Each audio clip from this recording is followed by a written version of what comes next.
오늘 함께 나눌 하나님 말씀은 구약성경 스가랴서 9장 9절에서 17절까지 말씀입니다.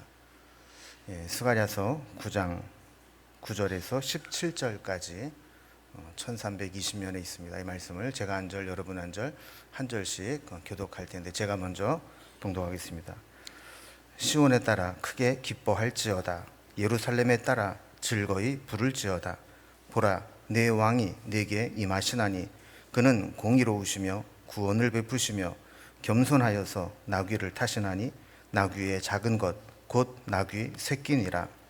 내가 에브라임의 병거와 예루살렘의 말을 끊겠고 전쟁하는 활도 끊으리니 그가 이방 사람에게 화평을 전할 것이요 그의 통치는 바다에서 바다까지 이르고 유브라데 강에서 땅 끝까지 이르리라.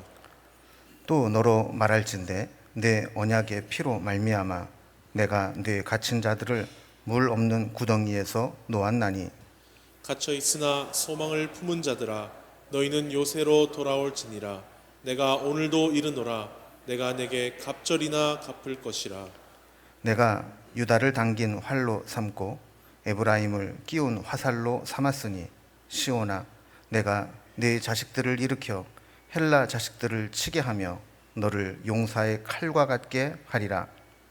여호와께서 그들 위에 나타나서 그들의 화살을 번개같이 쏘아내실 것이며 주 여호와께서 나팔을 불게 하시며 남방 회오리 바람을 타고 가실 것이라. 만군의 여호와께서 그들을 호위하시리니 그들이 원수를 삼키며 물맷돌을 밟을 것이며 그들이 피를 마시고 즐거이 부르기를 술 취한 것 같이 할 것인즉 피가 가득한 동이와도 같고 피 묻은 제단 모퉁이와도 같을 것이라. 이날에 그들의 하나님 여호와께서 그들을 자기 백성의 양떼같이 구원하시리니 그들이 왕관의 보석같이 여호와의 땅에 빛나리로다. 같이요. 그의 형통함과 그의 아름다움이 어찌 그리 큰지 곡식은 청년을 새 포도주는 처녀를 강건하게 하리라. 아멘. 요즘에 우리 국제 정세를 보면 좀 예측하기 힘들고 또 이해할 수 없는 일들이 많이 일어납니다. 언제부터인지 아주 극도의 자국 우선주의와 또 이 여파로 인해서 뭐 관세 전쟁이라든지 또 패권 전쟁 또 여기저기에서 자기의 이익을 드러내기 위한 전쟁들이 매일매일 뉴스를 통해서 쏟아지고 있습니다. 나름대로 전문가들이 분석도 하고 대비도 하지만 결국 힘없는 나라는 피해를 볼 수밖에 없고 왜 이런 일이 일어나는지 야속하기만 할 수 있습니다. 오늘 본문의 배경이 되는 이스라엘 백성들도 사실 그런 상황이었습니다. 주변의 강대국들이 계속해서 침략을 해오고 그로 인해서 북왕국 이스라엘이 멸망하고 남왕국 유다가 멸망을 하고 포로로 끌려가고 또 그 나라를 멸망시켰던 바벨론은 또 페르시아에게 또 멸망을 당하고 이런 일들을 겪으면서 왜 우리는 하나님의 백성인데 이렇게 고통을 당하고 국제 정세 속에서 피해를 입어야만 되는가 하는 그런 상황이었습니다. 이런 상황에서 하나님은 이 모든 고통스러운 상황이 하나님의 뜻 가운데 언젠가는 반드시 끝나게 될 것이고 하나님께서 새로운 역사를 시작하실 것이라고 약속해 주고 있습니다. 지금까지 이스라엘 백성들이 주변 강대국에 휘둘리고 약탈당하고 망하게 된 것은 결국 객관적으로는 힘이 없어서 그런 것인데 이스라엘을 세우실 강력한 지도자 왕을 보내어 주셔서 그들을 새롭게 하실 것이다 라는 것이 오늘 본문의 주제입니다.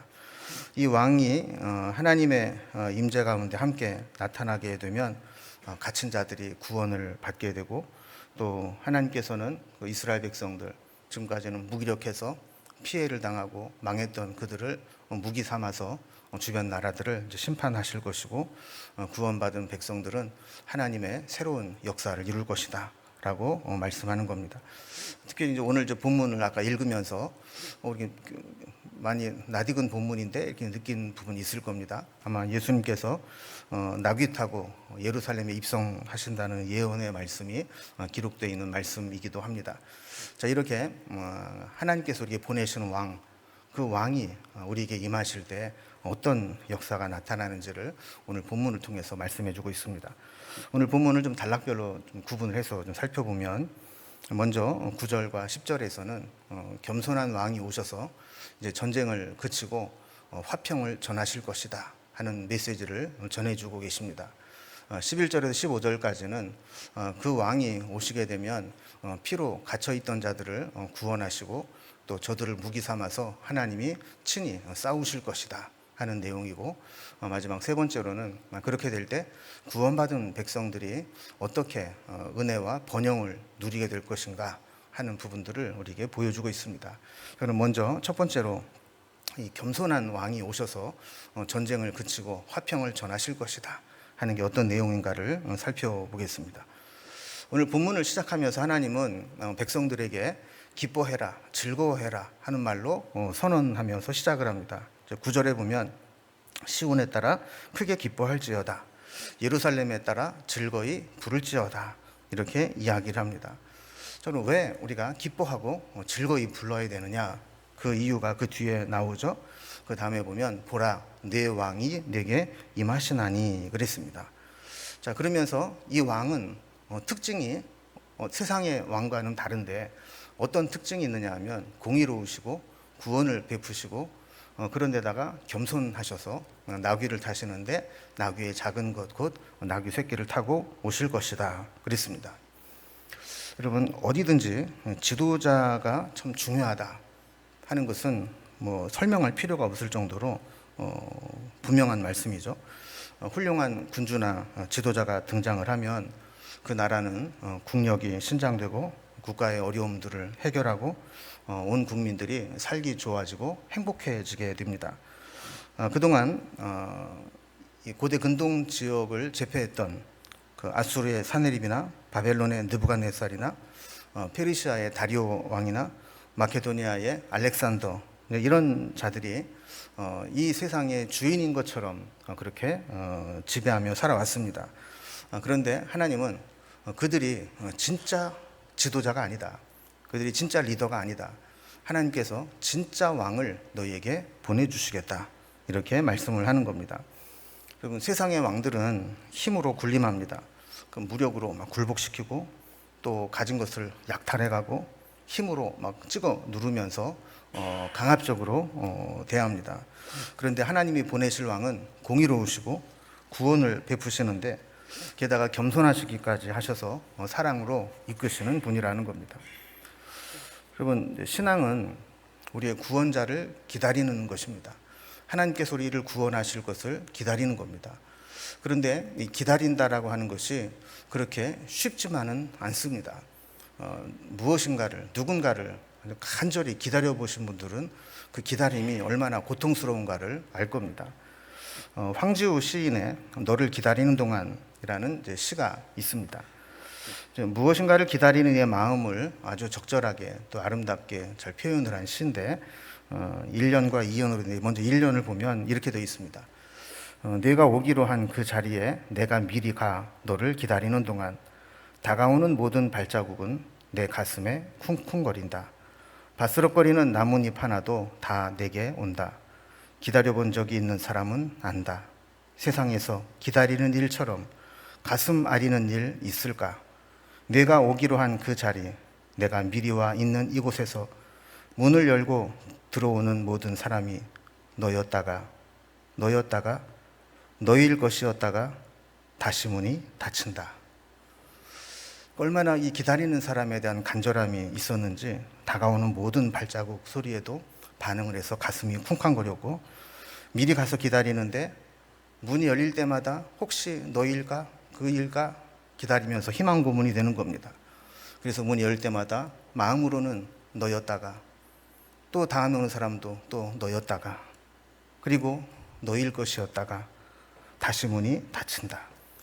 그렇게 기다리는 사람이지만 정작 들어오는 사람들마다 내가 기다리는 사람은 아닐 때 실망하는 마음을 표현하는 겁니다. 그래서 이연에 보면 기다리다 못해 적극적으로 찾아 나서고 싶은 그런 마음을 고백합니다. 사랑하는 이여, 오지 않는 너를 기다리며 마침내 나는 너에게 간다. 남들이 열고 들어오는 문을 통해 내 가슴에 쿵쿵거리는 모든 발자국 따라 너를 기다리는 동안 나는 너에게 가고 있다. 여러분, 제가 오늘 왜 이렇게 시를 이렇게 읽어드리고 함께 마음을 나누냐면, 여러분, 하나님께서 우리에게 공의로우신 왕을 보내주시겠다라고 약속하신 것도 중요하지만, 그 약속하신 왕이 우리에게 정말 오시기를 사모하고 기다리는 마음이 우리에게 있는가 하는 것들을 한번 고민해보고 싶었던 겁니다. 며칠 전에 페이스북에 연결되어 있는 어느 목사님이 쓴 글이 있었는데, 글을 읽으면서 좀 마음이 좀 찡했습니다. 인도에서 선교사로 오랫동안 사역을 하다 지금 돌아와서 한국에서 사역을 하고 있는데, 문득 그때가 이렇게 생각이 나면서 그때 힘들었을 때 있었던 마음을 기록한 글인데, 제가 뭐 정확히 지금 그 내용은 기억이 나지 않지만, 몇십 일 동안 아침을 금식하고 때로는 며칠을 하루 종일 금식하고 하나님 앞에 때를 쓰면서 기도하며 보냈던 시간들이 있었다. 그러면서 이제 그거를 설명하면서 마지막에 이렇게 쓴 글이 제 마음에 와닿았어요. 할 수 있는 것이 그것밖에 없었기에 나는 하나님 앞에 금식하며 기도할 수밖에 없었다 하는 거죠. 근데 그 밑에 이제 그 댓글이 이렇게 쭉 달렸는데, 목사님들 중에 많이 고통스럽고 힘들었던 시간들을 보냈던 목사님들이 많이 계셨던 것 같습니다. 몇몇 분들이 목사님 글을 읽는데 내가 예전에 힘들었을 때가 생각이 나네요. 뭐 힘내세요. 그러면서 그런 글들이 쭉 달렸어요. 이제 우리가 어느 정도 먹고 살만해지고 또 생활이 안정되면 주님이 우리의 삶 가운데 찾아오지 않으셔도 우리는 별로 기다림이 없이 그냥 안주하며 살아가기가 쉽습니다. 그런데 정말 이해할 수 없는 아픔과 고통들이 내 주변을 싸매고 나를 짓누르게 될 때, 정말 내가 할 수 있는 것이 정말 아무것도 없을 때, 그때는 주님이 나에게 오시면 좋겠다. 그 왕이 내게 오셔서 구원을 베풀어 주면 좋겠다. 이런 갈급함, 이런 사모함이 생기게 된다라는 겁니다. 여러분은 어떻습니까? 여러분은 지금 주님 앞에 기도하겠다고 나와 계시는데, 정말 주님께서 오늘 이 자리에 오셔서 왕으로 오셔서 내 기도를 들어주시고 내 힘들고 아프고 고통스러운 그 상황들을 어루만져 주시고, 내가 남모르게 하나님 앞에 엎드려서 눈물로 기도할 수밖에 없었던 그 기도의 제목들을 주님이 친히 들어주시고, 오늘 내가 너의 기도를 들었다, 내가 너에게 이렇게 응답하겠다라고 하는 그 주님의 그 응답을 기다리는 마음이 있는가 하는 것이 오늘 우리에게 가장 중요하리라 그렇게 생각이 됩니다. 뭐 주님께서 이런 말씀을 하셨다, 뭐 이것도 중요하지만, 우리가 그 약속하신 주님의 은혜를 얼마나 사모함으로 간절함으로 기대하는 마음으로 기다리고 있는가 하는 거죠. 10절 말씀을 보면, 그렇게 기다리던 그 왕이 오셔서 병거와 말을 끊고 전쟁하는 활도 끊어서 다시는 전쟁을 하지 않게 만드시겠다라고 말씀합니다. 여기서 에브라임의 병거와 예루살렘의 말은 이스라엘과 유다가 자기를 지키겠다고 열심히 전쟁 준비를 해서 모아놓은 전쟁 물자들, 전쟁 무기를 가리키는 겁니다. 여러분, 나라는 다 국방을 책임져야 되기 때문에 전쟁 무기들을 준비하죠. 또 우리 개인적으로도 어떤 위기가 닥칠 때 대비하기 위해서 뭔가 믿을 만한 것들을, 뭐 돈을 준비해 놓든 보험을 들어 놓든 또 인맥을 쌓아 놓든 뭔가 이렇게 준비를 하면서 늘 치열한 삶을 살아갈 준비를 하게 됩니다. 자, 그런데 하나님이 오셔서 저들을 책임져 주시고 그들을 지켜 주시면, 그들이 지금까지 우리를 지키겠다고 모아놓았던 에브라임의 병거나 예루살렘의 말들이 아무 소용이 없어지게 된다라는 겁니다. 왜냐하면 그들이 준비한 것보다 더 강력하고 더 크신 하나님의 군대가 우리를 지켜주실 것이기 때문이라는 것이죠. 그래서 그가 이방 사람에게 화평을 전할 것이다. 이 세상 끝날까지 땅 끝까지 하나님의 평화를 전하는, 그 평화가 도래하는 시대가 될 것이다. 이렇게 말씀하는 겁니다. 여러분, 우리가 매주 기도할 때마다 기도하는 제목 중에 하나가 세계 평화를 위해서 기도합니다. 우크라이나 러시아 전쟁과 또 이스라엘 팔레스타인 간의 전쟁, 또 미얀마, 또 예멘, 시리아, 이라크, 아프가니스탄 같은 중동의 여러 내전들, 그리고 수단, 소말리아, 콩고와 같은 아프리카에 있는 그 크고 작은 전쟁들의 소식이 수년째 계속 이어지고 있고, 빨리 그 전쟁이 끝나게 해달라고 기도해 왔지만 사실 쉽게 끝나지 않습니다. 또 미국 대통령도 뭐 본인이 대통령이 되면 뭐 일주일 내에 우크라이나 전쟁을 종식시키겠다 뭐 호언장담했지만, 좀 대통령이 되고 몇 달이 지났는데도 아직까지 전쟁은 끝날 기미를 보이지 않고 있습니다. 결국 우리에게 진정한 평화는 어떤 힘으로, 힘이 있는 나라, 힘이 있는 대통령이 세계의 평화를 이루는 것이 아니라 하나님께서 평화의 시대를 허락해 주셔야 평화가 이루어진다라는 것입니다. 그래서 오늘 본문은 이렇게 첫 번째로 이 평화의 왕, 우리의 왕이 오셔서 모든 전쟁을 다 그치고 우리에게 화평케 하시겠다 하는 메시지를 주고 있습니다. 자, 두 번째로 그 이야기를 조금 더 구체적으로 설명을 합니다. 11절에서 15절까지는 이스라엘 백성들이 마치 피로 갇혀있는 자들과 같은데, 그 갇힌 자들을 하나님이 구원해 내실 것이고, 또 무기력한 저들을 무기 삼아서 하나님이 대적자들과 싸우실 것이다 라는 약속의 말씀입니다. 자, 평화의 왕이 오셔서 전쟁을 그치고 화평의 시대를 만들겠다 하고 하신 그 말씀이 구체적으로 어떻게 이루어지는가를 우리에게 보여줍니다. 11절에 보면 내 언약의 피로 말미암아 그랬습니다. 이 언약의 피로 말미암았다라는 것은 하나님과 이스라엘 백성들의 관계가 피로 맺은 계약의 관계라는 겁니다. 내 갇힌 자들을 물 없는 구덩이에서 놓았나니 그랬습니다. 물 없는 구덩이에 빠지면 뭐 당장 죽지는 않습니다. 물구덩이에 빠지면 익사를 당하지만 물이 없으면 당장 죽지는 않죠. 그런데 거기에서 빠져나오지 못하게 되면 서서히 죽게 됩니다. 누군가가 거기서 건져내 주지 않으면 죽게 되는 것이죠. 그래서 참 그런 곳에 빠지는 것이 참 고통스러운 것이, 지금 당장 죽을 것 같지는 않지만 이렇게 되다가는 죽을 것 같다라고 하는 두려움이 있는 곳이 바로 물이 없는 구덩이입니다. 그래서 소망을 점점 포기하게 되고 정말 낙심하면서 절망하게 되는 것이 바로 물 없는 구덩이와 같은 겁니다. 이스라엘 백성들이 포로로 끌려가서 노예 생활을 할 때가 바로 물 없는 구덩이와 같은 그런 시기였습니다. 당장 죽이지는 않습니다. 노동력을 이용해야 되기 때문에 먹을 것도 주고 일도 시킵니다. 그런데 언제까지 우리가 이런 노예 생활을 해야 되느냐, 기약 없는 생활을 하면서 서서히 돌아갈 수 있겠다, 다시 고국으로 갈 수 있겠다, 다시 자유를 찾을 수 있겠다 하는 기대와 소망을 다 포기하게 만드는 그런 상황이었던 것이죠. 근데 우리가 그런 곳에 있다 할지라도 하나님은 우리를 구해내시겠다고 약속하는 겁니다. 12절에 보면 저들의 상태를 갇혀 있으나 소망을 품은 자들이라 그랬습니다. 그러니까 이방 나라의 포로로 끌려가 있지만 그들은 소망을 잃지 않고 있었다는 거예요. 하나님이 언젠가는 우리를 건져주실 것이다, 구원해 내실 것이다 하는 소망이라는 거죠. 여러분, 그런데 이러한 소망이 하나님이 응답해 주지 않으면 희망 고문에 불과한 겁니다. 그래서 뭐 어떻게 되겠지, 뭐 하나님 어떻게 해주시겠지, 이런 기대를 가지고 있다가 번번이 낙심하게 되고 번번이 좌절하게 되는 일들을 만나게 되는 거죠.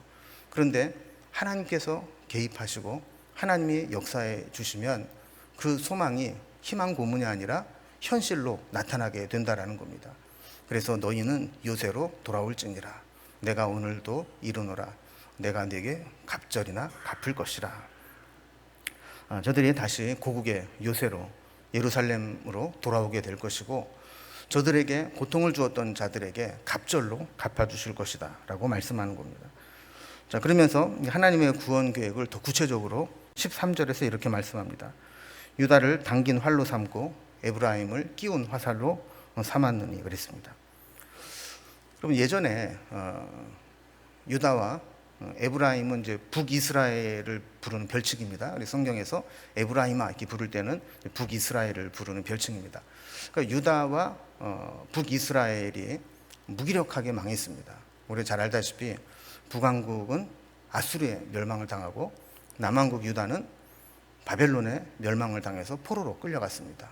그러니까 꺾인 화살과 같고 아무짝에도 쓸데없는 무기력한 자들이었습니다. 그런데 하나님께서 그들을 어떻게 삼으신다고 그랬습니까? 당긴 활로 끼운 화살로 삼았다. 여러분, 화살을 활에 끼워가지고 당기면 어떻게 될까요? 그건 무시무시한 무기가 되는 겁니다. 하나님께서 이스라엘 백성들 가운데 역사하시고 구원을 베푸시고 회복시켜 주시는데 마치 그렇게 꺾인 화살처럼 아무것도 할 수 없었던 자들을 활에 끼운 화살처럼 삼으셔서 앞으로 그들을 통해서 그들의 자녀들이 당시에 이 세상을 제패한 나라가 헬라 제국이 될 텐데 그 헬라의 자식들을 치게 할 것이다. 너를 용사의 칼과 같이 하실 것이다. 이렇게 말씀하고 있는 겁니다. 여러분, 이 세상에서 사실 가장 강력한 사람은 복음을 가지고 있는 사람입니다. 겉으로 볼 때 아무리 강하고 힘이 있어 보여도 죄악 가운데 세워진 땅은 심판받아 무너질 수밖에 없는 곳입니다. 그러나 복음을 가지고 있는 사람은 그 복음으로 견고한 진처럼 보이는 악의 세력들을 무너뜨리는 능력이 있기 때문이라는 것이죠. 하나님이 하시는 일이 참 놀랍습니다. 14절에 보면 여호와께서 그들 위에 나타나서 그들의 화살을 번개같이 쏘아내실 것이고 나팔 소리를 울리며 남방 회오리 바람을 타고 행차하실 것이다. 마치 하나님께서 이 천군 천사를 총동원해서 호위를 받으면서 이 세상을 심판하러 오시는 그 모습으로 이 땅을 정복하시고 심판하실 거라는 거예요. 그래서 15절을 보면 하나님께서 하나님 백성을 호위하시고 그들의 원수를 삼키며 물맷돌을 밟으시며 원수들은 피를 마시고 술 취한 자같이 울부짖고 피에 가득한 동이와 같고 제단 모서리에 피가 가득한 것을 보게 될 것이다. 이렇게 말씀합니다. 그러니까 하나님이 싸워주시니까 지금까지 하나님 백성들을 괴롭혀왔던 대적들이 이렇게 무기력하게 심판을 받게 될 것이다 라는 말씀입니다.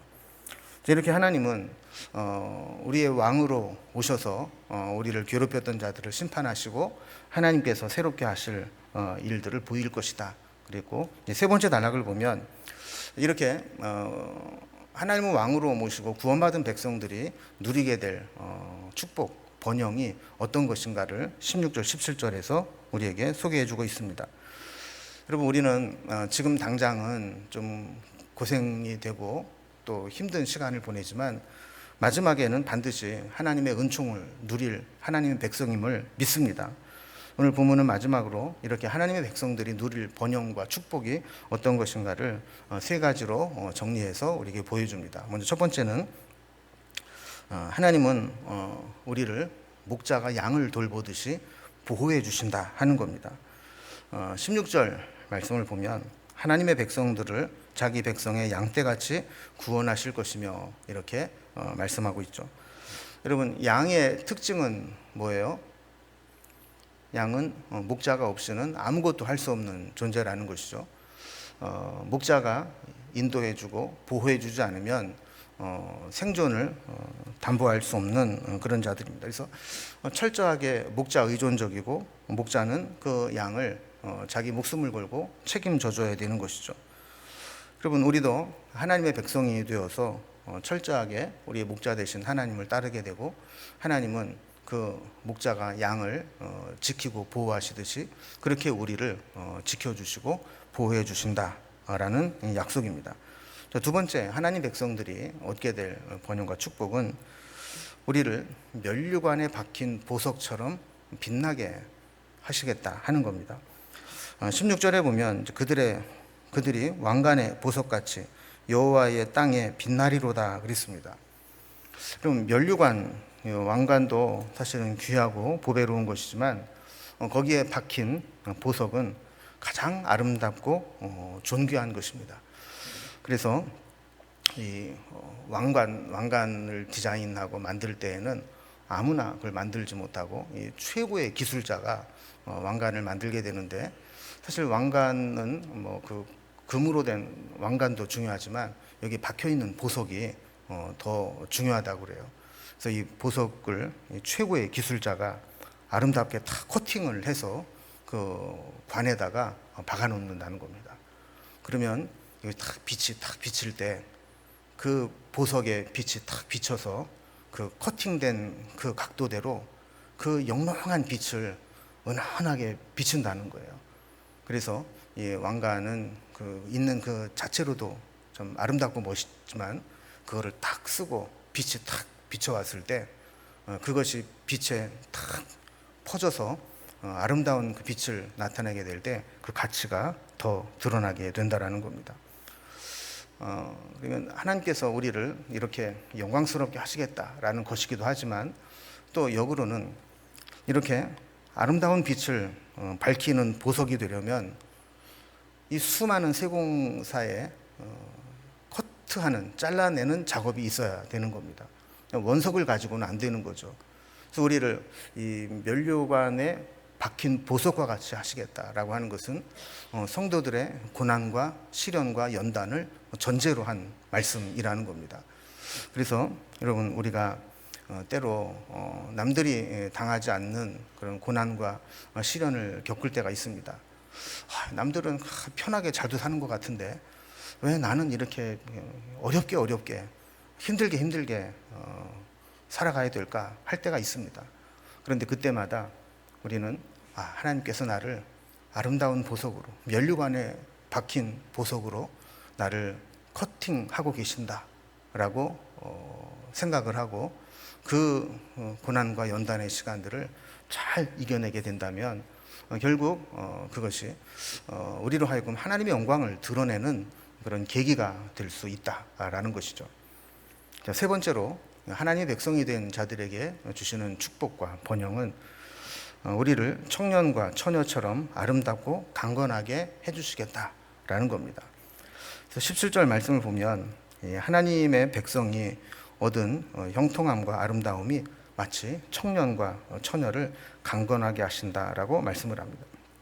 여러분, 청년과 처녀는 소망의 상징입니다. 미래를 의미하는 겁니다. 젊은 이들이 있는 곳은 미래가 있을 수 있습니다. 무엇이든지 새롭게 시작할 수 있는 기회가 있습니다. 그러나 젊은이들이 다 사라지고 나이 든 사람만 남아있는 것은 그 세대가 끝나고 나면 그 모임 공동체 자체가 소멸될 수밖에 없게 되는 거죠. 그런데 하나님의 백성, 하나님이 함께 하시는 그곳에는 마치 아름다운 청년과 강건한 처녀와 같이 그렇게 미래를 보장해 주신다라는 말씀입니다. 저 오늘 이제 이 말씀이 우리 개인적으로도 우리의 왕으로 오신 주님께서 우리를 회복시켜 주시고 우리에게 소망을 주시기도 원하지만, 또 우리 가정에도, 또 우리 100주년을 바라보는 우리 교회에도 우리의 진정한 왕으로 우리 주님께서 임하셔서 우리의 모든 어려움들을 다 극복해 내게 해주시고 은혜를 베풀어 주시기를 주님의 이름으로 기원합니다. 이제 몇 가지